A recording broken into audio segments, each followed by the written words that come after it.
I want you to picture something for a second. Just imagine you're standing on the frozen shores of Lake Michigan. It's the dead of winter. Right, the absolute bitter middle of January. Exactly. And you're staring out into this blinding, howling, whiteout blizzard. The wind is just screaming in your ears. And the terrifying part is there is a ship out there. Somewhere in that pitch black void, a massive wooden ship is literally dying in the dark. It's an incredibly chilling image because, we tend to think of the Great Lakes as these calm, safe places for, like, summer vacations and sailboats. Yeah, totally. But the reality of the Great Lakes in winter is just violently different. It's a hostile, terrifying environment. During a severe winter gale, Lake Michigan basically turns into an unpredictable, apocalyptic freshwater ocean. And that apocalyptic environment is exactly what we're focusing on today. So welcome to today's deep dive. We are looking into the tragic, absolutely terrifying, and honestly unresolved disappearance of the SS Chicora in January of 1895. It really is one of the most haunting ghost ship stories out there. It is. And to do this, we're pulling from encyclopedic records, historical summaries, and most chillingly, these firsthand, final handwritten messages that were found washed ashore in glass bottles. Yeah, the fact that we have actual notes from the crew as the ship was going down is it's unprecedented. This isn't just some dusty historical footnote. It's a raw story about human vulnerability, the sheer crushing power of nature, and hubris. Okay, let's unpack this, because the story of the Chicora doesn't start as a horror story. It starts with, well, extreme luxury and absolute overconfidence. Oh, massive overconfidence. It's the classic Gilded Age mentality, right? Right. So she was built in 1892 by the Detroit Drydock Company for the Graham and Morton Transportation Company. And they brought in this famous designer, Frank Kirby. Kirby was a legend at the time. Yeah, and the price tag for this thing was a staggering $150,000 back in 1892. I mean, they built a floating palace. She was over 200 feet long, designed to carry like 1,500 passengers in the summer. It was a massive vessel for a wooden hull on the lakes. Totally.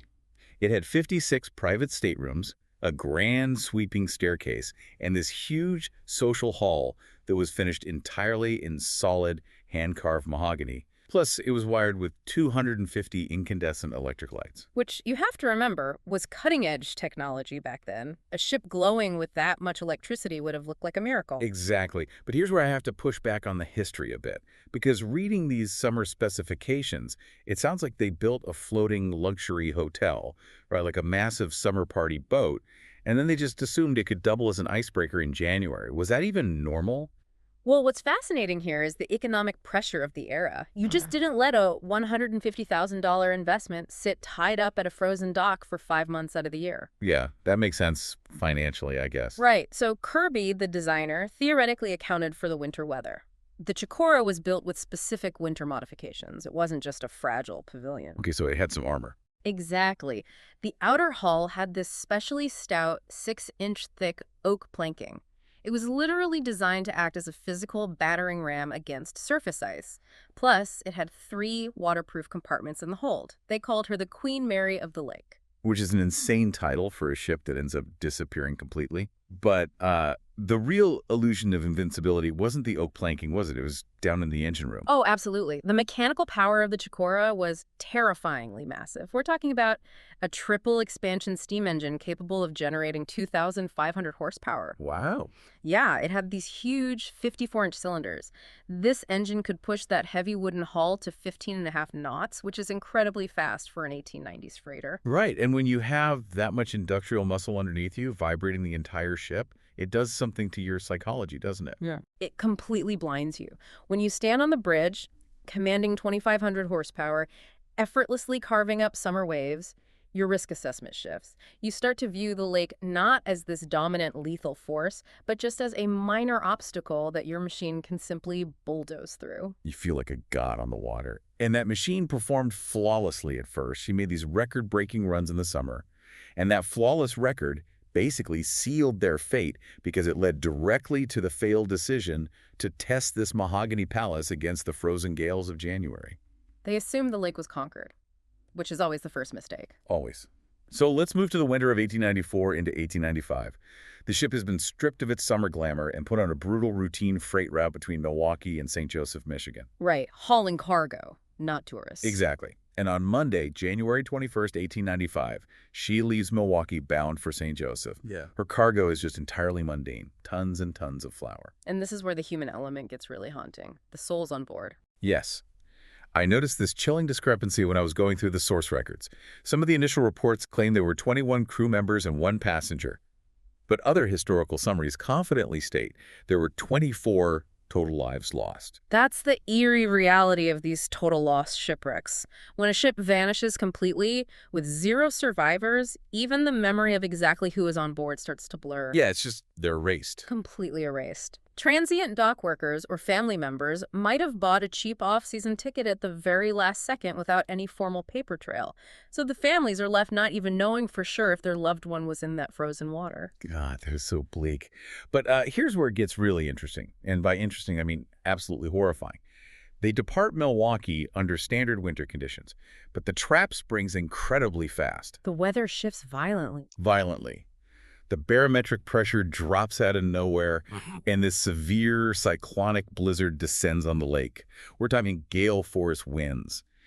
And I want you to really paint the picture of what environmental terror looks like on the Great Lakes in a storm like this. Yeah, you have to visualize this cinematically. The Great Lakes are relatively shallow compared to the ocean, so a storm creates these incredibly steep, tightly packed waves. Right, so the ship doesn't even have time to recover before the next wave hits. Exactly, and it's pitch black. Right. The temperature drops well below 0, but the lake water is still liquid, so every time the bow smashes into one of those huge waves, tons of water spray up into the sub-zero air. And it freezes instantly, doesn't it? Instantly. The sea spray supercools and coats the rigging, the decks, and that beautiful mahogany superstructure in solid ice. And it's not a thin glaze. We're talking hundreds of tons of solid ice accumulating on the upper decks in a matter of hours. That has to mess with the ship's center of gravity. It radically shifts the center of gravity upwards. So you have a top-heavy, ice-encased ship violently rolling in the dark with the deafening roar of a hurricane-force wind outside. The stress on the wooden hull would have been apocalyptic. I just want you, the listener, to really imagine being trapped in the belly of that violently pitching ship. You're in the dark, you're freezing, the wood is screaming, but you still have that massive engine pounding away, keeping the bow into the waves. It's the only thing keeping them alive. Right. But then, what happens when that unstoppable 2,500 horsepower Ironheart suddenly just stops? Total mechanical death. And we know exactly what happened because of the messages that were found later. One of the notes simply says, Chicora engines broke. Just 3 words, but the implications are staggering. What actually breaks in a situation like that? Well, when the ship pitches forward into a deep wave, the stern lifts entirely out of the water. The massive propeller loses water resistance and just spins wildly out of control. Oh, wow. Yeah, it over-revs, and then the stern slams back down into the solid water. The sudden, immense shock wave of resistance travels straight up the steel drive shaft. In those conditions, it either snaps the shaft completely or blows apart one of those massive cast iron cylinders. Which means immediate, instantaneous loss of steering. Instant. And no steam means no heat. The electric dynamo stops spinning, so all 250 of those incandescent lights just extinguish. So they're instantly plunged into pitch blackness, freezing. Yes. And if we connect this to the bigger picture, the engineer's note mentions the fatal nautical predicament that follows. He wrote, drifted into trough of sea. The trough. That's the worst place to be. It's a death sentence. Without engine power to keep the bow pointed into the oncoming waves, the wind catches all that top-heavy ice. The ship is violently shoved sideways, parallel to the waves. So they're taking the full broadside impact of these massive freezing waves. Exactly. Thousands of tons of water just relentlessly pounding the flat side of the hull. The ship rolls to extreme angles, shuddering, and literally starting to shatter under the asymmetric pressure. And the human toll of this specific moment is documented, which is just awful. Another part of the note says, captain and clerk are swept off. Yeah, they didn't just casually fall overboard. Right. We really need to pause and analyze the absolute terror of this moment. The captain is probably out on that ice-covered upper deck in the pitch black, maybe trying to deploy a makeshift sea anchor or assess the damage. Fighting hurricane winds. And then a rogue wave just breaks entirely over the ship. The freezing water washes over the decks and physically tears the leadership of the vessel away into the black, icy water. And the remaining crew in the lower decks could probably just hear the impact, knowing their captain is gone. It creates a massive leadership vacuum at the precise moment of ultimate crisis. They are helplessly watching their command structure dissolve. It's pure psychological terror. And the ultimate cruelty of it all is another line from the note. Could see land if not snowed and blowed. That detail is agonizing. It really is. They aren't in the middle of the ocean. They know the Michigan coastline is right there. Safety, warmth, dry land, it's mere miles away. But because of the blizzard, it is utterly unreachable. They're dying just out of reach of salvation. They are completely paralyzed by the failure of their machinery, just waiting for the wooden hull to finally give way. And eventually it does. The ship vanishes beneath the ice and the waves. Yeah. But like we mentioned, the voices of the crew refuse to go down silently. The bottled messages. Yeah, let's look deeply into these because they carry so much emotional and historical weight. The first bottle is discovered months later on April 14th as the winter ice finally begins to thaw. Someone just walking along the shore finds it. Right. And I'm going to read this quote slowly because it demands respect. The note says, "All is lost, could see land if not snowed and blowed. Engine give out, drifting to shore in ice. Captain and clerk are swept off. We have a hard time of it. 10:15 o'clock." We have a hard time of it. That phrase is just, it's profound understatement. It really is. And then, a week later on April 21st, a second message is found in a jar, washing up all the way over in Illinois. This one reads, "Chicora engines broke, drifted into trough of sea. We have lost all hope. She has gone to pieces. Goodbye. McClure, engineer." Josiah McClure, the chief engineer of the Chicora. I really want you to put yourself in McClure's shoes for a second. Try to imagine the sheer courage, or maybe just the absolute desperation it takes to do what he did. It's hard to fathom. Right. You were sitting in the freezing, pitch dark. The hull of your ship is literally screaming and going to pieces around you. And you take the time, while the deck is tilting at 45-degree angles, to find a pencil and paper and write a polite, factual final report. And you end it with, "Goodbye." It's incredible. In an era before radio communication or distress beacons, these bottled messages were literally the only black boxes of their day. They were the only way to get the truth out. Exactly. McClure was a professional. He understood the physics of their death. He wanted to make sure the record showed that it was a mechanical failure and environmental supremacy that killed them, not a navigational error. The notes proved the ship didn't hit a rock or just explode. It died a slow, agonizing mechanical death. But the notes only confirmed the worst. The true violence of what the lake did to the Chicora wasn't fully understood until the physical remnants of the tragedy started showing up. The wreckage field was incredibly gruesome. Yeah, let's talk about the eerie aftermath and the debris. Because searchers went out looking, and what they found near South Haven, Michigan was bizarre. They didn't just find driftwood on a beach. No, the lake was frozen solid for a mile out from the shore. Searchers literally walked out onto the ice pack. Right, and out on the ice, they found massive sections of the ship. They found the port side hull planking, sections of the forward bulwarks that were 12 feet long, and this is the detail that shocked me. They found the passenger gangway.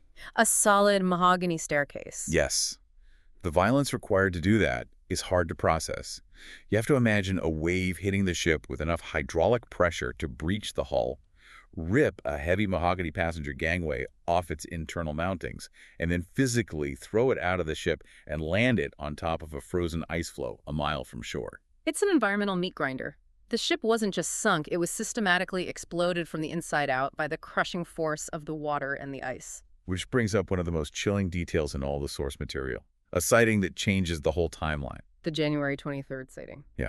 On January 23rd, which is 2 full days after the Chicora departed, and 2 days after McClure likely wrote his goodbye note, a witness, a local farmer, claimed to have seen the ship. And he didn't just see it sailing on the horizon. No. He claimed he saw the Chicora suspended in the lake, locked in the ice pack between South Haven and Saugatuck. The stern was dragged down into the water, but the bow was pointing violently upward into the sky. This raises an important question, and it's a deeply disturbing one.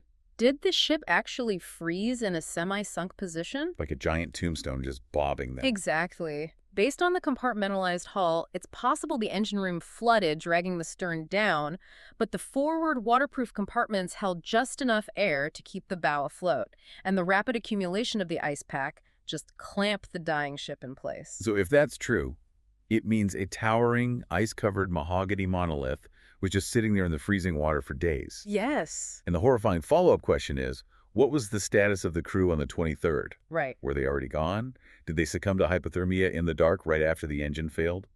Or were there survivors huddled in that upward tilted bow for 2 days? Listening to the ice grind against the wood, slowly freezing to death inside an inescapable tomb while people could literally see them from the shore. Thermally speaking, in a flooded wooden compartment with sub-zero temperatures, they almost certainly perished rapidly. The sighting on the 23rd was likely just a silent crypt. The ice was holding up a monument to the disaster before it finally slipped beneath the surface. It's so macabre.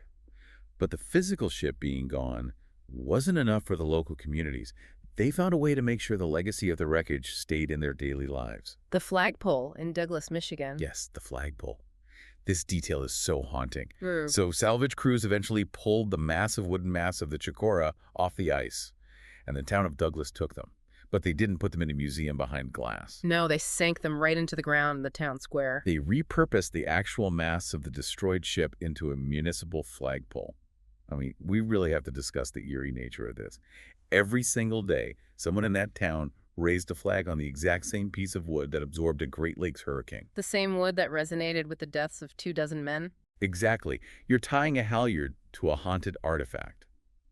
The ship itself was scattered across the ice all the way down to New Buffalo, but the town made sure the Chicora stood tall in their literal town square. Well, the psychology there makes sense in a dark way. It's about asserting control over trauma. They lacked a grave for these men, so they repurposed the wreckage to force some kind of closure. Right, because they didn't have a grave. And that transitions us perfectly into the legend of it all. Because despite all the wood that washed ashore, the main hull of the Chicora has never been officially located. Not to this day. It is one of the most sought-after undiscovered shipwrecks in the Great Lakes. Modern sonar, remotely operated vehicles, no one has found the main wreck. It is the unfound tomb. And when you have an unfound tomb, when there's a void where closure should be, people rush in to fill with folklore. Yeah, it becomes a cultural scar. It really does. Even Nelson Algren, the famous Chicago writer, he wrote this powerful eulogy for the ship in his book, Chicago, City on the Make. I want to read his words because they cement the ship's Gothic legacy. He wrote, "Who now knows the sorrowful long-ago name of the proud steamer Chicora, down with all hands in the ice off South Haven?" It's beautifully grim. Yeah, and he follows it up by saying it is, "Sunk under the ice in the waves off South Haven, sunk with all hands for good and forever, for keeps in a single day." For keeps in a single day. That just perfectly captures how the deep water holds on to things eternally. It does. It elevates the whole disaster into a legend. And from that trauma, we get the supernatural folklore. The blue light legend. Right, the ghost story. Yeah. Legend says that even now, during severe winter storms, when the whiteout conditions blind the coast, you can look out onto Lake Michigan and see a ghostly blue light navigating the freezing waters. It's supposed to be the phantom glow of the Chicora's electric dynamo, still burning in the dark. Which is terrifying. But also, as you said earlier, it's a psychological coping mechanism, isn't it? Absolutely.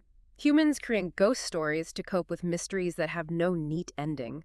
It's almost easier for the mind to imagine a phantom ship still sailing than it is to process the cold, silent reality of 24 men rotting inside a smashed wooden box at the bottom of a freezing lake. The ghost story keeps them moving. It keeps them alive in a way. So what does this all mean for us? Why do we, as a culture, obsess over these shipwreck stories? Because they're perfect microcosms of human existence. Yes, exactly. You build this incredible $150,000 island of your own making, covered in mahogany and electric lights, and you think you're safe. But the moment you leave the shore, you are completely at the mercy of an environment that can swallow you whole without even noticing. The Chicora is the ultimate example of that hubris, a masterpiece of mahogany and steel, completely undone in a single night by the brutal reality of winter ice. Leaving behind nothing but scattered wood and desperate notes in jars. Just a horrific documented loss. It really is. And I want to leave you, the listener, with a final, really provocative thought to mull over. Something we haven't touched on yet regarding the specific environment of the Great Lakes. The deep freeze preservation. Yes. Lake Michigan is deep, and it is incredibly cold year-round. It is a highly preserved, almost anaerobic environment at the bottom. It halts decay. So, if those fragile glass jars holding Josiah McClure's polite, desperate final messages, could somehow survive the crushing ice and the violent waves to eventually wash ashore months later. What else is down there? Exactly. What else might still be perfectly preserved in the freezing, dark depths of Lake Michigan?